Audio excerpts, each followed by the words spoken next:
करतेय। सुरुवातीला महत्त्वाची घडामोड सांगलीतनं संभाजी भिडेंबाबतची। संभाजी भिडेंना कुत्रा चावला। सांगलीच्या माळीगल्ली परिसरातली ही घटना आहे। शासकीय रुग्णालयात संभाजी भिडे यांच्यावर उपचार करण्यात आले, तर संभाजी भिडे यांना कुत्रा चावल्यानंतर सांगली मनपातील यंत्रणेला खडबडून जाग आली। 4 महिन्यांपूर्वी याच कुत्र्यानं 1.5 वर्षाच्या मुलाचा चावा घेतला होता। त्यावेळी सुस्त असलेली ही यंत्रणा भिडेंना कुत्रा चावल्यानंतर अलर्ट मोडवर आली आहे। शिवप्रतिष्ठान हिंदुस्थानचे संस्थापक संभाजी भिडे यांना कुत्र्यानं चावा घेतलाय। सांगली शहरातल्या माळी गल्लीत काल संभाजी भिडे गेले होते आणि त्याच वेळी एका भटक्या कुत्र्यानं अचानक त्यांना चावा घेतला। संभाजी भिडेंना कुत्रा चावल्यानंतर सांगली महापालिका खडबडून जागी झाली आहे। महापालिकेनं सांगलीतल्या गल्लोगल्लीतल्या भटक्या कुत्र्यांना पकडण्याची मोहीम आता हाती घेतली। माननीय आयुक्त सो त्याचप्रमाणे माननीय उपायुक्त सो यांच्या मार्गदर्शनाखाली या ठिकाणी जी भटकी कुत्री आहे त्या पकडण्याची मोहीम चालू आहे आमची। त्याचप्रमाणे जी कुत्री पकडली जातात तर त्यांची नसबंदी करणे आणि त्याचे लसीकरण करण्याचे काम या ठिकाणी आम्ही करत आहोत। संभाजी भिडेंना ज्या माळी गल्लीत कुत्रा चावला त्या माळी गल्लीतल्या स्थानिकांनी संताप व्यक्त केलाय।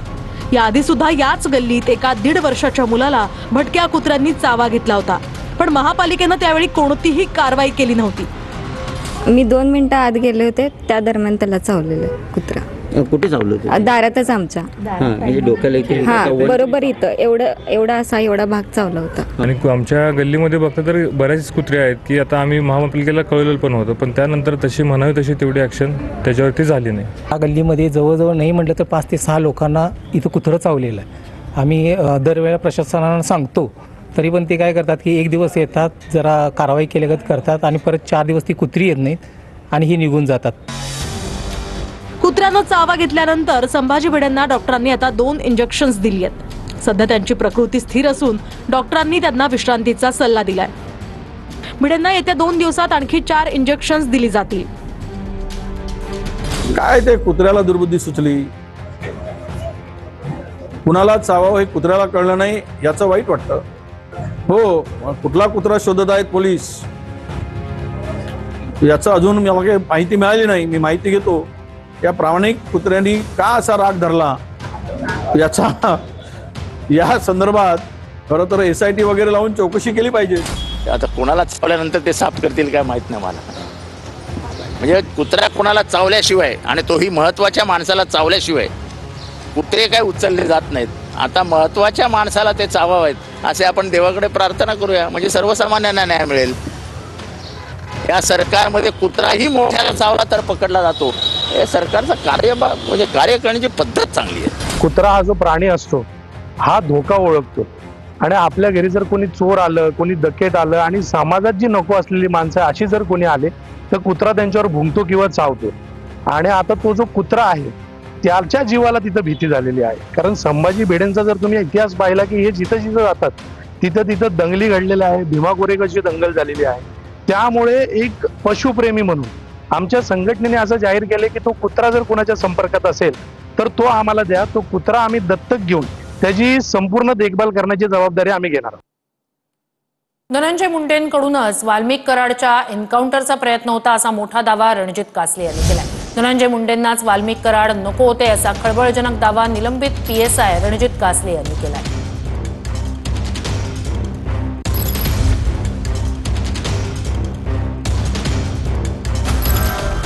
बीडमधले निलंबित PSI रणजित कासले यांनी धनंजय मुंडेंवर गंभीर आरोप केला। धनंजय मुंडेंनाच वाल्मिक कराडचा एन्काउंटर करायचा होता असा दावा कासले यांनी केला।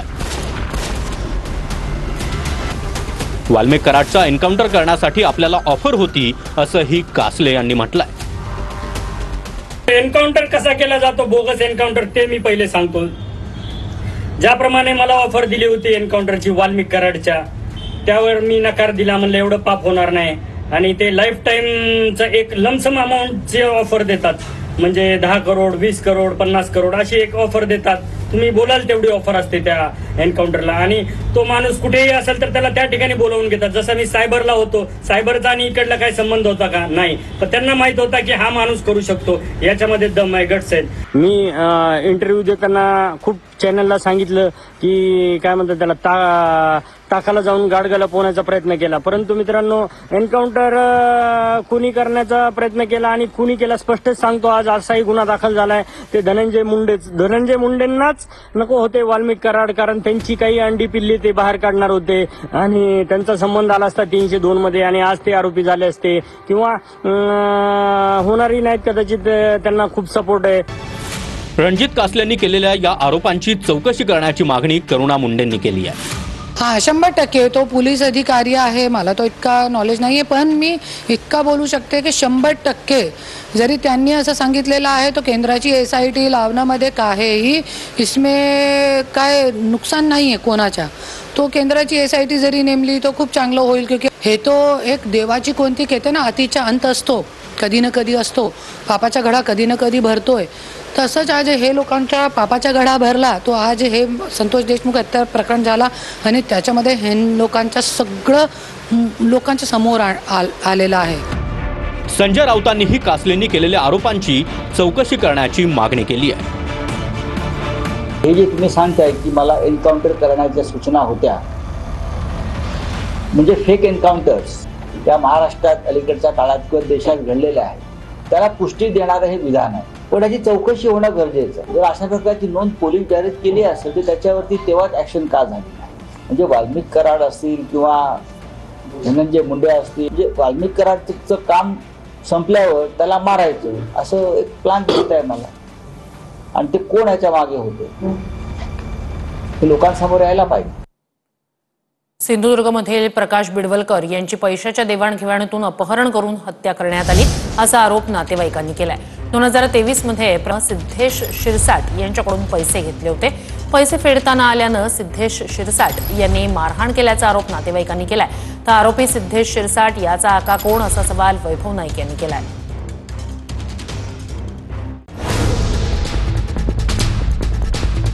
बीडमधल्या संतोष देशमुख हत्या प्रकरणासारखाच दुसरा पॅटर्न कोकणातल्या सिंधुदुर्गात समोर आला.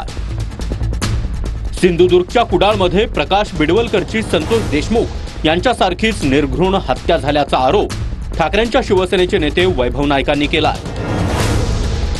प्रकाश बिडवलकरची हत्या करणाऱ्या सिद्धेश शिरसाटचा आका कोण असा सवालही वैभव नाईकांनी विचारला. आपल्याला माहिती असेल की कुडाळमधील बिडवळकर नावाच्या तरुणाला लग्न करून फक्त 22,000 रुपये द्यायचा होता म्हणून शिंदे सेनेच्या एका प्रमुख पदाधिकाऱ्याने लग्न करून मारला आणि त्याचा मृत्यू त्यामध्ये झाला. या परिस्थितीचा आका कोण हा पोलिसांनी शोधला पाहिजे. तर वैभव नाईकांनी सांगितलं पाहिजे बॉडी कुठे आहे. पोलिसांनी डायरेक्ट वैभव नाईकांनाच इंट्रॉगेशनमध्ये घेऊन त्यांनाच विचारलं पाहिजे, तुम्हाला तुमच्याबरोबर असणारा माणूस, तुमच्या आश्रयाखाली असणारा माणूस, तुमच्याबरोबर कितीतरी फोटो आहेत, ते आता मी जेव्हा पत्रकार परिषद घेईन तेव्हा ते सगळे खुलासे करीनच. हत्येच्या 2 वर्षांनंतरही या प्रकरणात काहीही कारवाई झाली नव्हती. सत्ताधारी आमदार आणि बड्या राजकीय नेत्यांचा पोलिसांच्या तपास कामावर दबाव होता असा आरोपही वैभव नाईकांनी केला. खरं तर सिद्धेश शिरसाट आहे, त्याचे अनेक लोकांशी संबंध शिंदे गटाशी आहेत. त्याचे बॅनर कालपर्यंत होते आणि त्याला वाचवण्यासाठी तिथले स्थानिक आमदार अनेक पदाधिकाऱ्यांनी जिल्हा पोलिसांना किंवा जिल्ह्यातल्या प्रमुख पोलिसांना फोन केलेले आहेत. या प्रकरणातला आरोपी सिद्धेश शिरसाटचे राजकीय नेत्यांसोबतचे फोटो वैभव नाईकांनी सोशल मीडियात पोस्ट केले आहेत. उपमुख्यमंत्री एकनाथ शिंदे, आमदार निलेश राणे, रवींद्र फाटक यांच्यासोबतच्या आरोपीचे फोटो वैभव नाईकांनी पोस्ट केले आहेत. आतापर्यंत त्या जिल्ह्यामध्ये 27 खून झालेले आहेत. त्याच्यामध्ये 9 खुने आमच्या शिवसैनिकांचे आहेत, अत्यंत निर्घृणपणे मारलेले आहेत. आणि ह्यांचा आका कोण आहे याच्याविषयी वैभव नाईकांनी काही प्रश्न विचारलेले आहेत आणि त्याचं उत्तर राज्याच्या गृहमंत्र्यांनी देणं गरजेचं आहे. बातमी बीडमधून आहे. भाजप लोकसभा विस्तारकाची धारदार कोयत्यानं हत्या करण्यात आली. माजलगावच्या किट्टी आडगाव इथे बाबासाहेब आगे यांची हत्या करण्यात आली. आरोपी नारायण फपाळला पोलिसांनी ताब्यात घेतलंय. या प्रकरणी आरोपी नारायण फपाळ हा स्वतः पोलिसांच्या स्वाधीन झालाय. अनैतिक संबंधातून हत्या झाल्याची प्राथमिक माहिती आहे. बीडमध्ये भाजपच्या बूथ विस्तारकाची हत्या झाली. माजलगाव इथे बाबासाहेब प्रभाकर आगे यांच्यावर जीवघेणा हल्ला झाला. आरोपी नारायण फपाळकडून बाजार रोड परिसरात धारदार शस्त्रानं आगेंवर हल्ला झाला. धारदार शस्त्राच्या हल्ल्यात बाबासाहेब आगे यांचा जागीच मृत्यू झाला. बाबासाहेब आगे यांच्या हत्येनंतर आरोपी नारायण फपाळ कोयत्यासह पोलीस ठाण्यात स्वतः हजर झाला. आरोपी नारायण फपाळकडून हत्या केल्याची पोलिसांसमोर कबुली देण्यात आली आहे. अनैतिक संबंधातून हत्या झाल्याची प्राथमिक माहिती आहे असं सूत्रांकडून कळतंय. तालुका सरचिटणीस बाबासाहेब आगे कामानिमित्तानं भाजप कार्यालयात आले होते. आगे काम झाल्यानंतर बाहेर पडताच दबा धरून बसलेल्या आरोपीनं कोयत्यानं हल्ला केला. बचावासाठी धावत सुटलेल्या बाबासाहेब आगे यांचा फपाळनं पाठलाग केला. जीव वाचवण्यासाठी पळणाऱ्या बाबासाहेब आगे यांच्यावर आरोपी फपाळनं कोयत्यानं सपासप वार केले.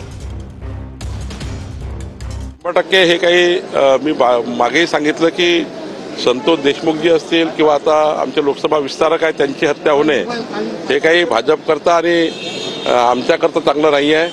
पण याच्यामध्ये आम्ही घटनेच्या खोलात जाऊ आणि निश्चितपणे आरोपीला अटक करण्याचा प्रयत्न करू. पुढच्या घडामोडीकडे उपमुख्यमंत्री एकनाथ शिंदे ऍक्शन मोडमध्ये आले. शिंदेंनी रस्त्याच्या कामाच्या पाहणीसाठी मुंबईत मॅरेथॉन दौरा केला. मुंबईतील रस्ते कामाची पाहणी करत शिंदेंनी अधिकाऱ्यांना सूचनाही केल्या. पालिका आयुक्तांना सोबत घेत एकनाथ शिंदे यांनी ही पाहणी केली आहे. यावेळी उपमुख्यमंत्री एकनाथ शिंदेंसोबत मंगल प्रभात लोढाही उपस्थित होते. उपमुख्यमंत्री एकनाथ शिंदेंनी मुंबईतल्या रस्ते कामांची मॅरेथॉन पाहणी केली.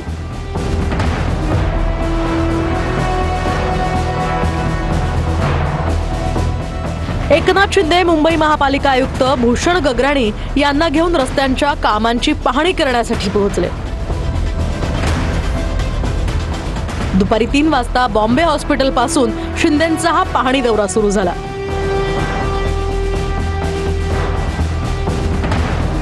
त्यानंतर शिंदे ए वॉर्डमधील ज्ञानसम्राट उस्ताद अजमल हुसेन खान या मार्गावर पोहोचले. तिथेही शिंदेंनी रस्त्यांच्या कामांची पाहणी करून अधिकाऱ्यांना काही सूचना दिल्या.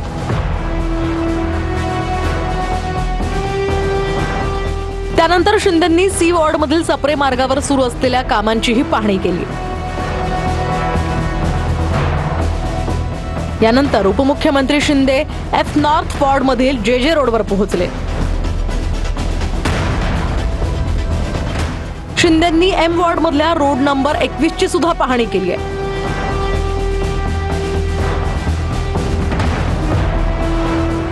आणि शेवटी शिंदेंनी एमटी कदम मार्गावर सुरू असलेल्या कामांची पाहणी करत अधिकाऱ्यांना काही सूचना केल्यात. अधिकाऱ्यांना मी सांगितलंय की आपण पैसे खर्च करतो रस्त्यावर, त्यामुळे हा विकास जो आहे हा पर्यावरण पूरक असला पाहिजे. त्याचबरोबर पर्यावरणाची हानी न करता आपल्याला डेव्हलपमेंट करायची आहे. आणि जे रस्ते करतोय ते क्वालिटीचे असले पाहिजे, टिकाऊ असले पाहिजे, वेळेमध्ये झाले पाहिजे. त्याचं म्हणजे त्याचं जे काही हे आहे घडणावळ आहे ती चांगली असली पाहिजे.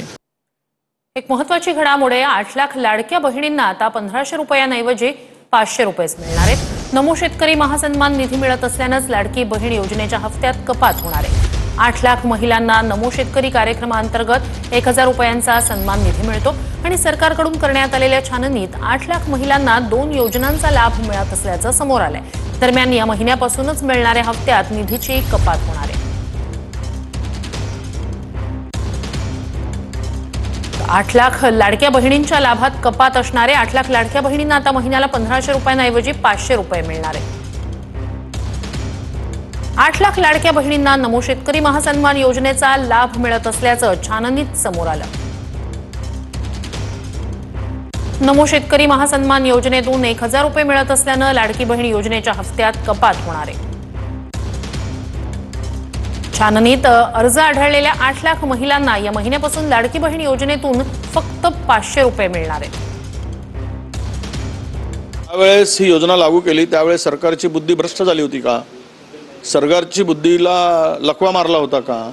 यांना काय वाटतं की 1500 घर चालतं? या सरकारच्या या 8 लाख महिलांना 1500 ऐवजी 500 रुपये देत असताना यांच्या दूरदृष्टीची कीव यावी लागते, यांच्या विचाराची कीव करावीशी वाटते.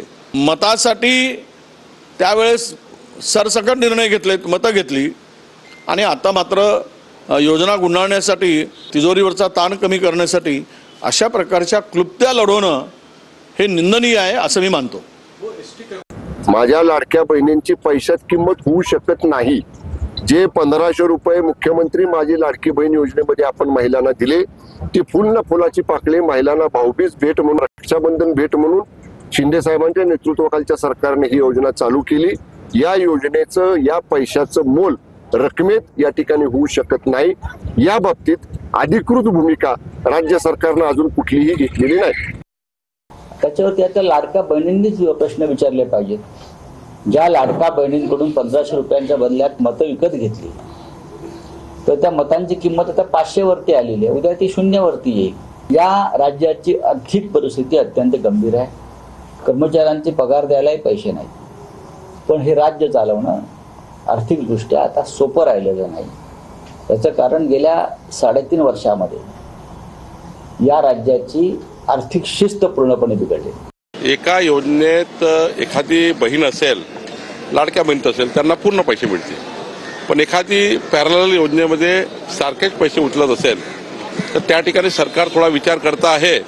पण हे संजय राऊत जे बोलतात त्यांना तो वेळेपणा आहे, ते वेळे झाले आहेत. आणि आमचं म्हणणं आहे की त्यामध्ये कुठल्या तरी एका योजनेचा लाभ घ्यावा. मग त्यांनी इकडची योजना जी आहे राज्य सरकारची, ती 500ची केंद्राची, ती त्यांना मिळेलच. केंद्राच्या योजनेचा आणि राज्य सरकारचा अर्थार्थी काही संबंध नाही, कारण मोदी साहेबांनी ती देशातल्या शेतकऱ्यांना दिलेली योजना आहे. जर असं काही असेल तर ही 500 रुपयाची योजना ती न घेता 1,500 रुपयाचा फायदा म्हणजे लाभ घ्यावा. कुठला लाभ निवडायचा ते ऐच्छिक आपण आमच्या लाडक्या बहिणींवर सोपवले.